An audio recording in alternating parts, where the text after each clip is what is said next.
This is a true story. The reconstructions are based on original cockpit voice recordings and eyewitness accounts.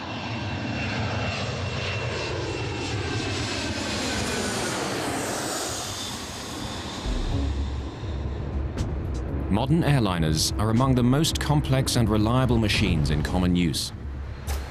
But occasionally, delays in fixing a known problem have led to catastrophe. This is the story of one of the most terrifying and tragically avoidable accidents in recent history.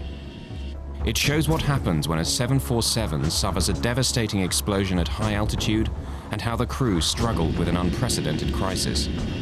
It's also a powerful personal story of grief and a relentless investigation to uncover the full, disturbing truth.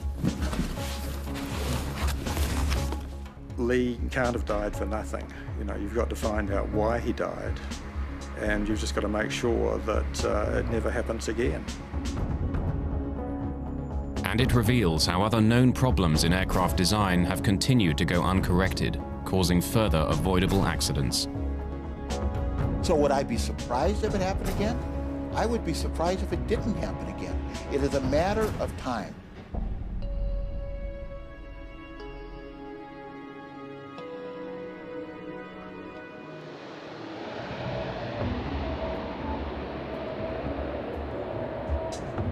One of the most shocking cases of a known design flaw being ignored for years finally took its toll on the United Airlines 747, bound from Honolulu to Auckland, New Zealand. As Flight 811 prepared for takeoff, no one on board thought there would be a serious weakness in the aircraft, but the crew were concerned by another recent tragedy. We were in the aftermath of Lockerbie, and I had instructed the crew to be particularly aware because it was a through flight from Los Angeles going through to New Zealand. So in my pre-flight briefing, I had asked them to make sure that they checked any baggage that looked suspicious or anything because we wanted to be extra cautious. Flight 811 was heavily loaded, 337 passengers, crowded cargo holds, and a full fuel load. The doors closed on time, and the plane left the gate just before 2 o'clock in the morning for a routine 8-hour flight.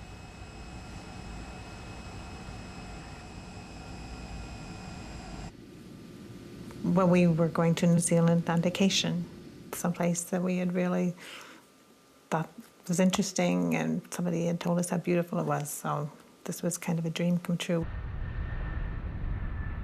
I was seated in what's called the upper deck. I hadn't had a vacation in 5 years, and I took all my Mileage Plus points from United Airlines, and I purchased a business class ticket to Auckland, New Zealand, and Sydney, Australia. I was going to finally make that dream vacation I'd always wanted, to get to Australia and lay on a beach somewhere and forget about airplanes, forget about accidents, and get this out of my mind for a while.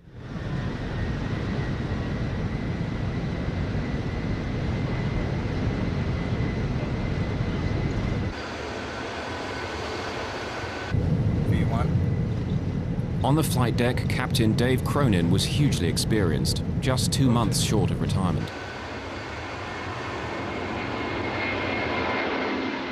I flew almost 35 years with United. I've got over 30,000 hours of flight time and just about everything military as well as civilian. My co-pilot, or first officer, was Al Slater. And I've known Al at that time for probably 20 years. And the second officer, Mark Thomas, was the first time I had flown with him. But we got along real well. Tell him we can handle 33 if it's available. Okay. The pilots wanted to climb to 33,000 feet above the Pacific Ocean to avoid turbulence from bad weather. 196, put us direct. We did notice that there were thunderstorms 100 miles south, right on course, which was rather unusual for that time of night. So I left the seatbelt sign on. Captain Cronin's decision to keep people fastened in their seats would save the lives of many. We were still climbing out, and the seatbelt sign was still on, and just basically getting ready to serve beverages and then to tuck everyone in for the evening because it was going to be a long flight down to New Zealand. Okay, tell them we're going to detour over to the left. Center, United 811 Heavy. We're going to be detouring. Some weather here. It'll be to the left, of course. 100 miles from Honolulu, as Flight 811 climbed through 23,000 feet, a major malfunction was about to occur. There was now a huge air pressure difference between the inside and the outside of the aircraft. Suddenly, passengers sitting just above and behind the cargo door heard a noise. Then there was kind of a grinding noise.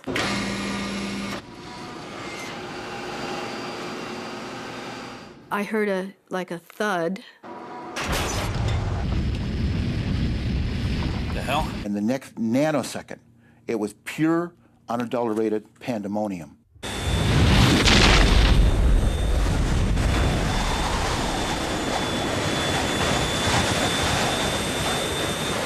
We lost number 3.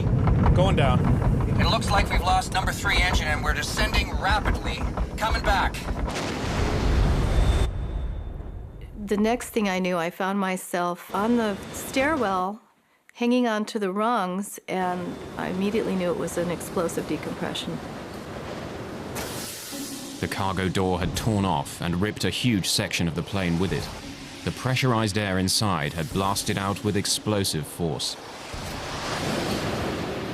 I immediately thought of Lockerbie. We actually thought it was a bomb that went off. It was hell on earth. Everything on the airplane that wasn't fastened down, tied down, or secured what became airborne. The noise was incredible. Everything in front of us was gone. Where we were sitting, we were about 6 inches from the hole, so there was nothing in front of us or to the side of us. The whole side of the plane was gone. Actually, our feet were dangling on the hole, and I first thought we weren't going to make it. You know, I just didn't think there was any hope. With the pressurized air blown out, the lack of oxygen at 23,000 feet was now suffocating the passengers and crew. United 811 Heavy, we're doing an emergency descent. The pilots could tell from their instruments that the number 3 engine was failing, but they couldn't tell the full extent of the damage. Their priority was to get the plane down to a level where they could breathe normally. Put your mask on, Dave. But the pilots also didn't know that the explosion had destroyed the entire oxygen supply. Can't get any oxygen. We're not getting any oxygen. You getting any? I can't get any either. With the plane heading steeply down and no word from the cockpit, the cabin crew were thinking the worst. Now we're doing this nosedive. My next thought was, oh my God, we're just going straight down. We're going to crash into the sea. With its airplane ruptured, severe damage to the right wing and engines, and the crew forcing it down in an emergency descent, the problems on Flight 811 had only just begun.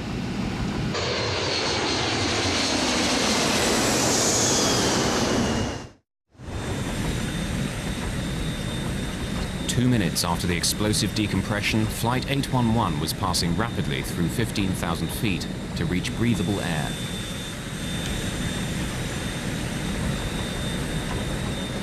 United 811 Heavy, say your altitude now. Leaving 15. United 811 Heavy, we're out at 15.5. United 811, roger. I think we blew a door or something. Tell a flight attendant to get prepared for an evacuation. The crew finally began to level out at a safer altitude, but they now faced a barrage of problems. The most immediate was the disintegration of the number 3 engine nearest to the explosion.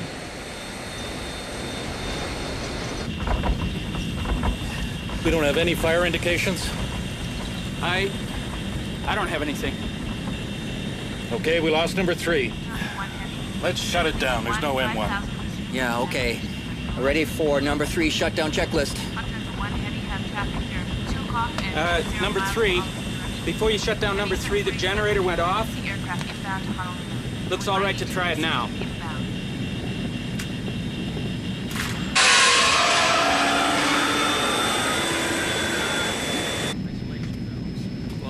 Well, let's stop the vibration anyway.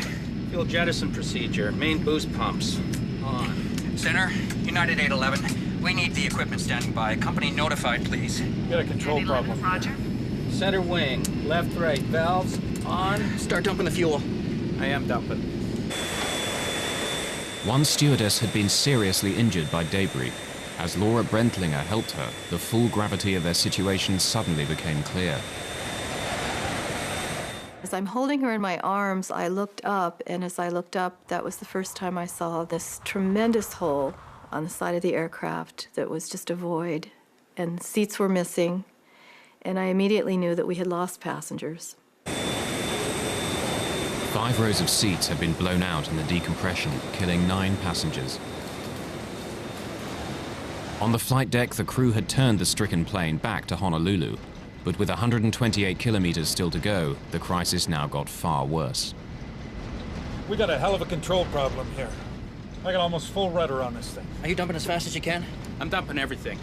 We got a problem with number 4 engine? Yeah. Debris from the explosion had also damaged the number 4 engine. If it failed completely, the implications would be severe. If you're on 2 engines and you weigh 700,000 pounds, that is a big deal. Simply because with that kind of weight, 2 engines are not going to keep you in the air. You're going to come down.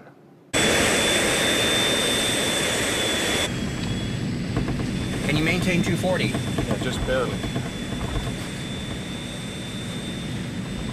We're losing altitude. I know it. Center, United 811 Heavy. Do you have a fix on us? Affirmative, sir. I have you on radar. Okay, we've lost engine number 3, and we don't have full power on engine number 4. We can't hold altitude right now. We're dumping fuel, so... United 811 Heavy, roger. I show you 60 miles south of Honolulu at this time. Roger. I haven't talked to anybody yet. I can't get to them. You want me to go downstairs and take a look? Yeah, let's see what's happening down there. I think we lost a compressor, but... Can't hold altitude. Yeah, I told him that we're What's gonna... the max on there? I got takeoff power on this thing. Whatever you need, Captain. Although their number 4 engine was failing, the pilots pushed it along with the remaining engines to full power, a setting they shouldn't be run at for more than 2 minutes. But the nearest land was 15 minutes away. I look out the window on the right-hand side, and I see flames, big flames. And I know what flames in the engine means. It's not good. The pilots were unaware the number 4 engine was now on fire. You got 250 knots now, that's good. 7,000... Yeah, we're getting more rumble. Watch your heading, watch your heading. You want to go direct Honolulu. Okay, I'm going to go downstairs and see what the hell is going on. Yeah. Go ahead and run down and see what's happening. I saw the flight engineer descend down the stairwell. And when I saw him, my relief was, oh my God, they're alive. And there was a huge sense of relief for me. He saw the hole, turned as white as a sheet, and I screamed to him, dear God, please get us down. We've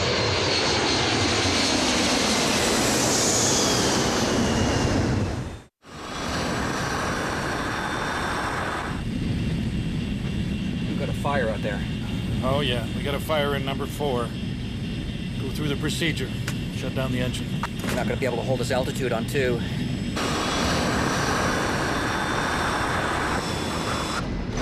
We got a fire on the right side. We're on 2 engines now. The whole right side, it's just gone from about the one right back to it's just open. You're just looking outside. What do you mean? It looks like a bomb. Fuselage? Yeah, the fuselage, it's just open. Okay, it looks like we got a bomb that went off on the right side. The whole right side is gone. Yeah, from about the one right back to, Anybody? Some people are probably gone. I don't know. I knew that we had lost people. I didn't know how many. In fact, I didn't know until the next day how many were lost. But, you know, it's a terrible thing when you're a captain of an airplane and you lose passengers.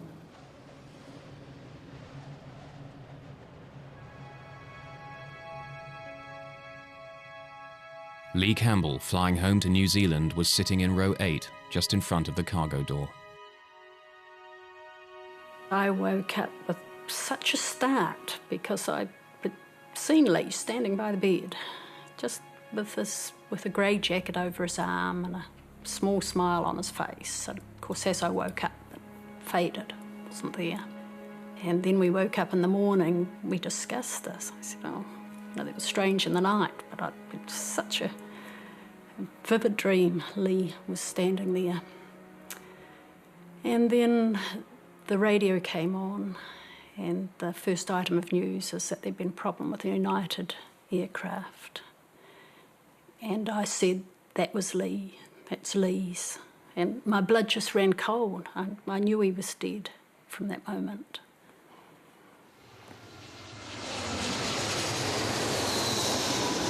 Center, do you read?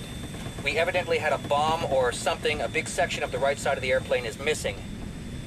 9811 Heavy, roger. I wouldn't go any faster than I had to because that whole... I mean, I wouldn't get it over 250 knots because that's a big... Okay, what's our stall speed? I wouldn't go below 240. Yeah. I don't know if we're gonna make this. We didn't know that we were going to make it back.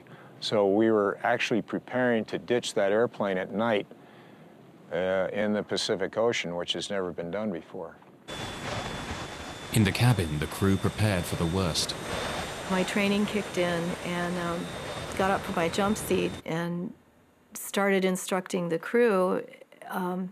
We have to prepare the cabin. We have to, prepare for a ditching, which I thought was inevitable. You're running around getting life vests on, and I do remember thinking, I'm not sure this is going to matter, because when we hit the water, I just imagine the plane's going to split apart. I knew that if we hit the water, it'd be tantamount to hitting the ground, and there would be very few, if any, survivors. So my mind went to the things that meant something to me, and at that point in my life, it was my son. Believing they were going to die, one passenger took these photographs in the hope that they'd be found in the wreckage and give clues to the cause of the crash. For 15 minutes, the plane steadily lost altitude. Then at 4,000 feet, the first glimmer of hope. After an imponderable time, I remember one of the passengers began to point out one of the windows on the right side. And everybody looked. And we looked through this little window from wherever we were, and we could see a point of light, and another point of light, and another point. And pretty soon, you could make out a coastline. Okay, I got lights over here. Okay. Okay, we're at 4.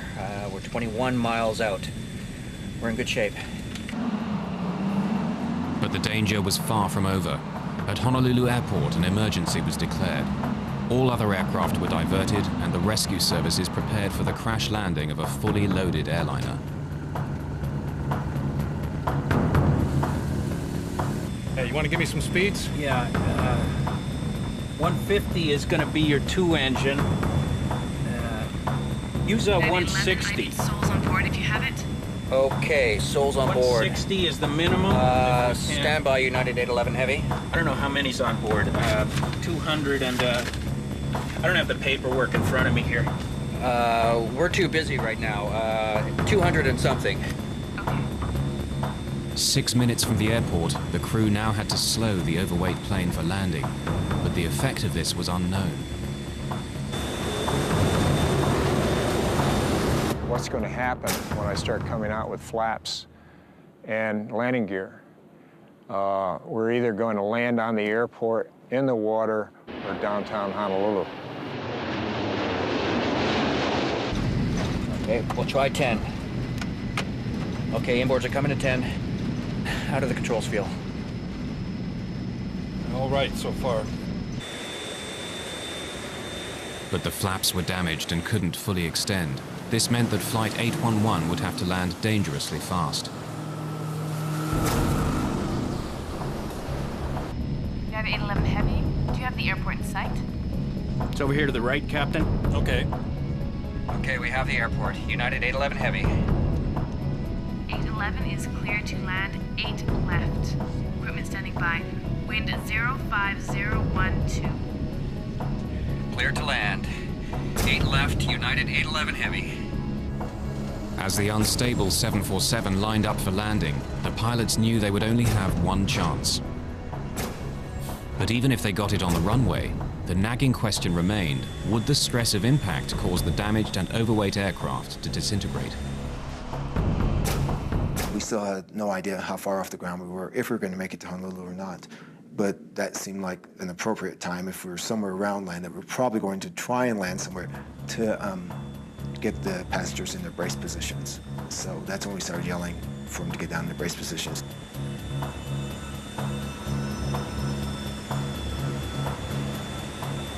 Every molecule in my body combined to express, get this damn airplane on the ground. Well, how are we doing on the hydraulics? Hydraulics are good. You got brakes? Normal hydraulics. So we got brakes, but you're only going to have reversing on 1 and 2. Though I thought maybe there was a chance that we were going to actually be able to attempt to land, the thought came to my mind, what happens now? Do we, on impact, do we explode? Do we fall out this huge hole? Despite dumping fuel, the aircraft was still critically overweight. But without full flaps to keep it in the air, it had to approach fast. 1,000 down. The danger was that the undercarriage could shear off and the plane break up. Top and a half high. 190.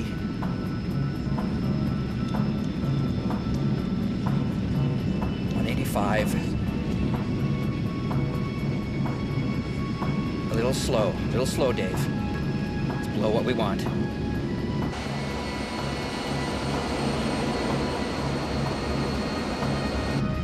Coming up on the glide slope. Okay. Now let's try the gear. No one knew if the explosion had damaged the landing gear. I remember Laura saying to me that she didn't hear the landing gear go down. And it was loud, it was still loud, and I didn't hear the landing gear go down. So that's another thought. Maybe they can't get the landing gear down. Maybe it's not down. We've got the gear down, we're clear to land, and everything's taken care of as far as we know.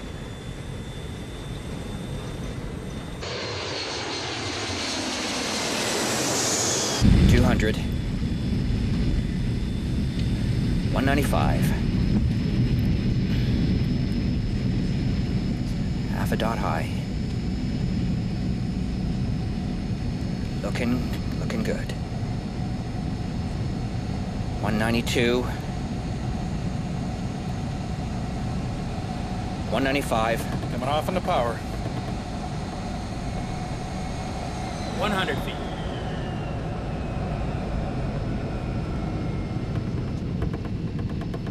50 feet.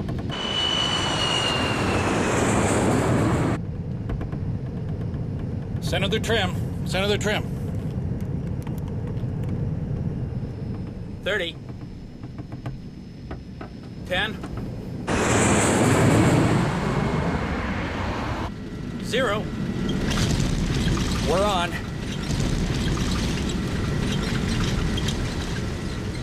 Gear's holding. We landed. It felt fast. And that was my next concern, is that we weren't going to stop at the end of the runway, that we were just going to keep going.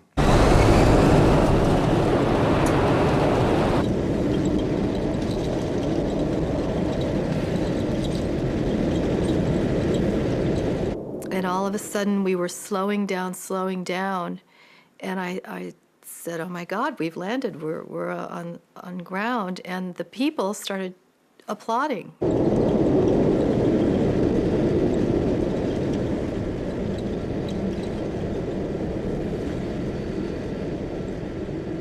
Probably the best landing I've ever made.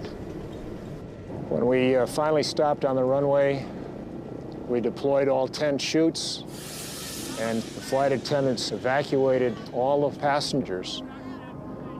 It's amazing how fast everyone went. My understanding is like less than 45 seconds, 330 people were off the airplane. We were probably 20 feet off the ground, and I would have stepped out of the airplane without a slide. I wanted to get off so bad. When we got all our switches off, I ran through the airplane, made sure there was no one else on the airplane, came up to the door one left, and went down the slide, and I came around the front, and I saw that humongous hole in the side, and I just couldn't believe it.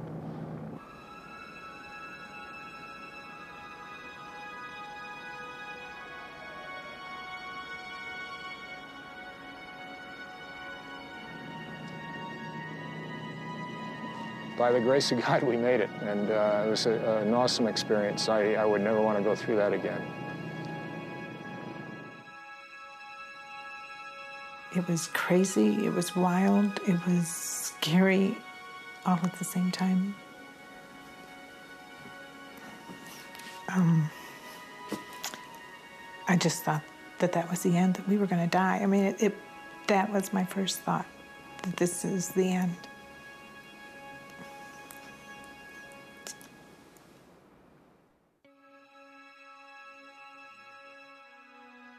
But for the families of the 9 people that were killed, the ordeal was just beginning. Kevin and Susan Campbell's son, Lee, had been flying home.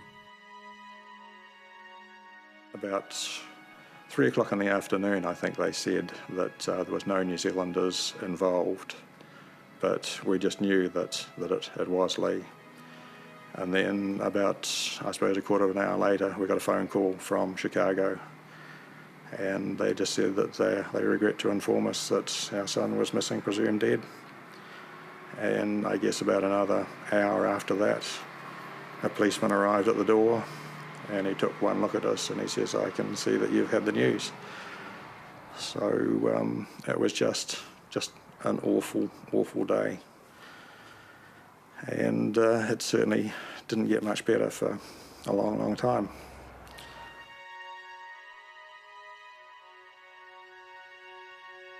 Although Lee's body had not been recovered, the Campbells flew straight to the wrecked aircraft in Honolulu.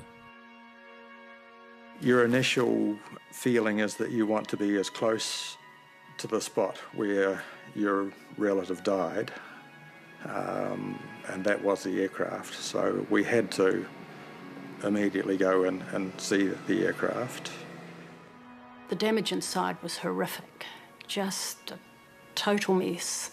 And the hole in the side of the aircraft was much bigger than I had thought it would be, even though we had seen television newsreel reports. And it was so sad to get in and actually see where Lee's seat had been. The legs of the seat were still there. There was a good bit of fuselage beside him, and still a window. But the Campbells' desire to find the cause of Lee's death inevitably brought them face to face with dreadful details. As it became clear that their son's body would never be found, the Campbells' need to find the cause of the accident that killed him grew stronger. Lee can't have died for nothing. You know, you've got to find out why he died, and you've just got to make sure that it never happens again. The Campbells embarked on a relentless personal investigation that would last nearly 2 years. The loss of their son meant that they would stop at nothing to uncover the truth.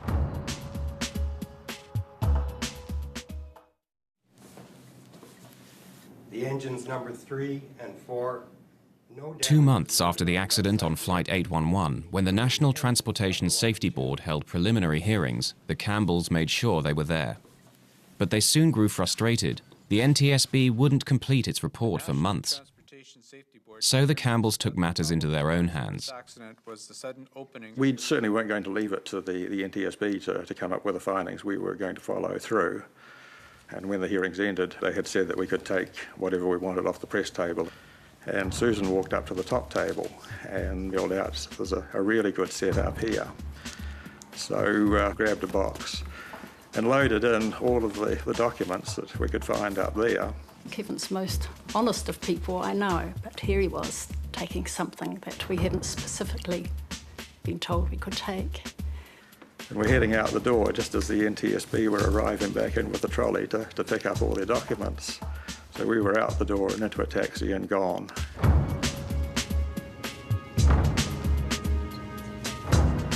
So we quickly realised we'd got a really good set of papers with a lot of things that hadn't been released to the public. We were able to really start our investigation in earnest at that stage. The unpublished documents revealed a disturbing catalogue of problems with the forward cargo door, going right back to its original design.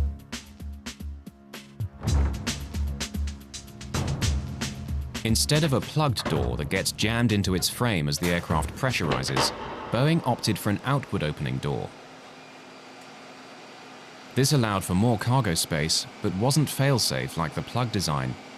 So Boeing built what they believed was a foolproof locking mechanism. What they do is they build in multiple redundancies to make sure the door is properly latched and does not open. And you build it in to a point of that it's extremely improbable that the door would ever open. So what went wrong on Flight 811? The Campbells soon discovered that the problem lay in the design of the locking mechanism. To lock the cargo door on the 747, electric motors rotate C-shaped latches around pins in the doorframe. A handle then moves L-shaped arms, known as locking sectors, over the top of the C-latches to prevent them from opening. But as early as 1975, problems were found with the locking sectors. Kevin Campbell, an experienced engineer, built a model to show a weakness in the Boeing design. Initially, the locking sectors were made in aluminium, and in 1975, Boeing realised that they weren't strong enough, and they actually doubled up the aluminium to make it double thickness. But it still wasn't strong enough, and a lot of the airlines didn't even put the doublers on anyway. The weakness of the aluminium drastically increased the risk of the door accidentally opening. With the aluminium locking sectors, if the C-locks tried to backwind, open electrically, it would just push the locking sector out of the way. It just simply wasn't up to the job that it was designed for. For 20 years before the catastrophe on 811, 747s have been flying with this crucial weakness.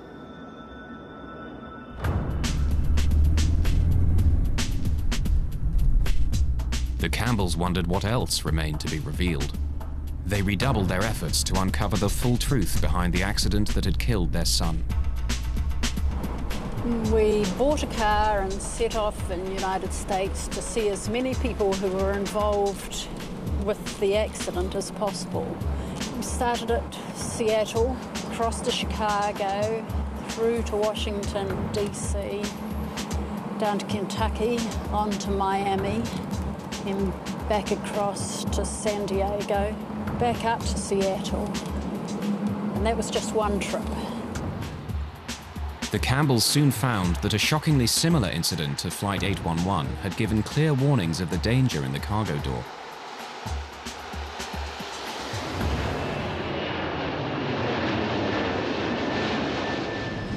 In 1987, 2 years before Flight 811, a Pan Am 747 had been climbing out of Heathrow when it had failed to pressurize at 20,000 feet. The pilots had to turn back. When they got back to Heathrow, they found that the door was hanging open 1.5 inches at the bottom, and all of the locks were open. When it got to the maintenance base, they found that all of the locking sectors were either bent or broken. Why had the C-latches turned and bent back the locking sectors? Boeing claimed that the ground crew must have mishandled the mechanism.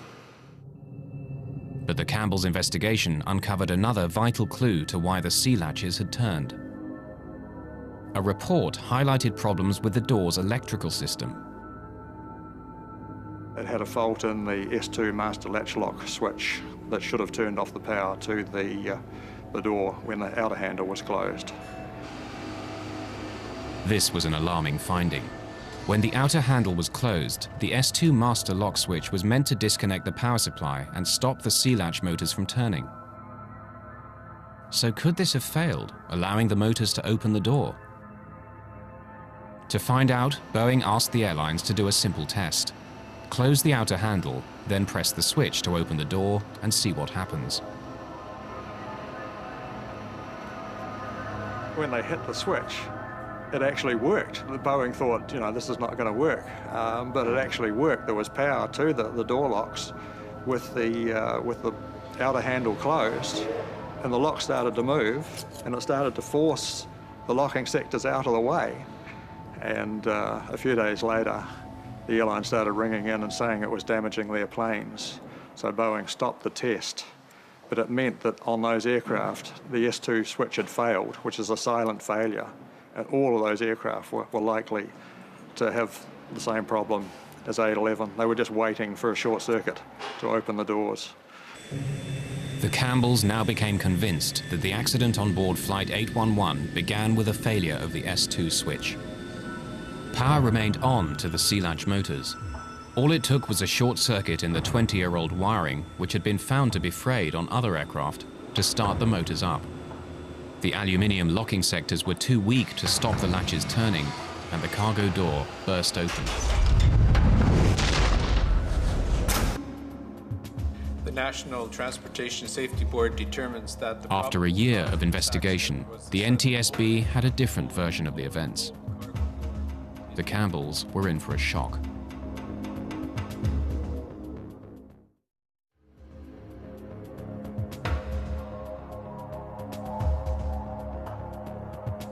After waiting a year for the official report, Kevin and Susan Campbell expected it to match their theory of what had led to the accident on Flight 811. I assumed that we would have a report come out that this was an electrical malfunction, and was staggered when they came out and said that the door had been mishandled. For the Campbells, the NTSB's flawed explanation and failure to mention the electrical problems just wasn't good enough. They went back to investigating the accident on Flight 811 and soon found disturbing evidence of how it could and should have been prevented.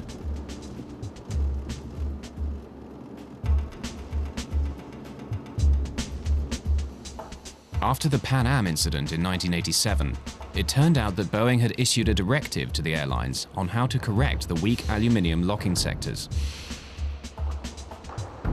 The airworthiness directive that came out was to replace the aluminum sectors with steel sectors that could not be bent. And there were some additionally some interim requirements for inspections to be performed until what they call terminating action, the steel sectors were installed. The fix was cheap and simple, but getting it done was not. The actual cost of the modification, changing these locking sectors to steel, was $2,000 per aircraft. But it took 10 hours to do it, and that's where the money was. Taking the aircraft out of service for 10 hours, that's millions of dollars. The Campbells discovered that back in 1988, the FAA, whose rule it is to enforce improvements, had given the airlines 18 months to comply. Within a year, Lee Campbell and 8 others would die in an avoidable accident. So why weren't the airlines forced to fix the problem sooner?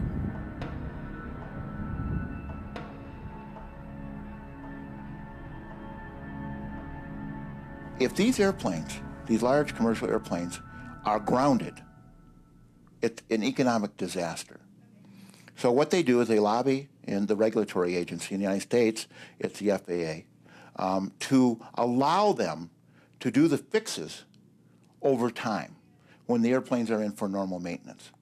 And that way, they're not taken out of service. But when they do that, when they allow the airlines, the air carriers, and the manufacturers to fix these over time, in essence what the FAA is doing is they're gambling with the lives of the passengers and the crew that are flying the airplanes during the time they're not fixed. After the deaths on Flight 811, the FAA instantly shortened the deadline for fixing the cargo door from 18 months to just 30 days. The pressure of the Campbells' campaign eventually began to pay off. The vital piece of evidence that could prove them right, the cargo door, still lay 2 miles down in the Pacific Ocean. But as articles appeared in the American press, the NTSB commissioned the US Navy to search for it. 100 miles south of Honolulu, a deep submersible began to trawl the seabed. We went to Honolulu, and waited there while they had their attempts. And they finally recovered the door from 14,000 feet of water, which was the deepest recovery ever at that time. And we were phoned within an hour of it coming out of the water. But before the Campbells could see it, the door was swiftly removed to Boeing's plant in Seattle. The Campbells went in hot pursuit. We went over to Boeing and they wouldn't show it to us. So they reckoned that the crucial pieces had gone to the NTSB. So again, we got in the car and drove across to Washington, DC. We arrived at Ron Schleid's office, and Ron looks at his watch and he says, "I can give you 5 minutes." So about 3 hours later, we had the pieces that they recovered in our hand, and they acknowledged that we're definitely correct. It was an electrical malfunction. Finally, the NTSB publicly issued a revised report that concurred with the Campbells' version. There was an inadvertent failure of either the switch or the wiring that caused an uncommanded opening of the door. It's nice that other people know that you're right and had been all along, and the support that they had given you was vindicated. The Campbells spent thousands of dollars of their own money on their campaign. They were never interested in a financial settlement for Lee's death, but they did persuade United and Boeing to set up a university scholarship in his name. I couldn't have lived with myself if we had done no investigating ourselves. It was just something we both felt we needed to do. We didn't even discuss it. We just knew that's what we would do. Yeah. But despite long and public campaigns like that of the Campbells, critics fear that the airline industry hasn't learned the lessons from Flight 811. The regulatory agencies, they have a dual charge. One is to encourage aviation, and another is aviation safety. And when they get in a position where you have economics up against air safety, they tend to err on the side of economics rather than safety. Serious accidents caused by known defects continue to occur. In the 1990s, known problems in aircraft de-icing systems have led to crashes. At least 3 planes have had fatal fires due to known dangers from flammable insulation material. In 1998, a fully laden 747 blew itself up over the Atlantic when known faults in the old wiring ignited known hazards in the fuel tanks. Inevitably, experts are skeptical of the aviation industry's record of balancing profit against prevention. And what the industry says, to go in and replace this wiring would ground all these airplanes, would be astronomically expensive. One airplane every 10 years, one airplane every 5 years, 200-300 people, cost of doing business. Cost of doing business. And that's a great economic analysis, and unless your mother or your child is on board one of these airplanes that happens to pay the price for their economic satisfaction.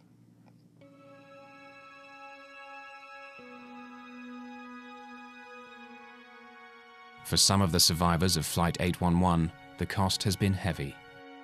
Each crew member handled it differently. I know there are still 2 crew members that have never set foot on an aircraft again. It was very difficult for me.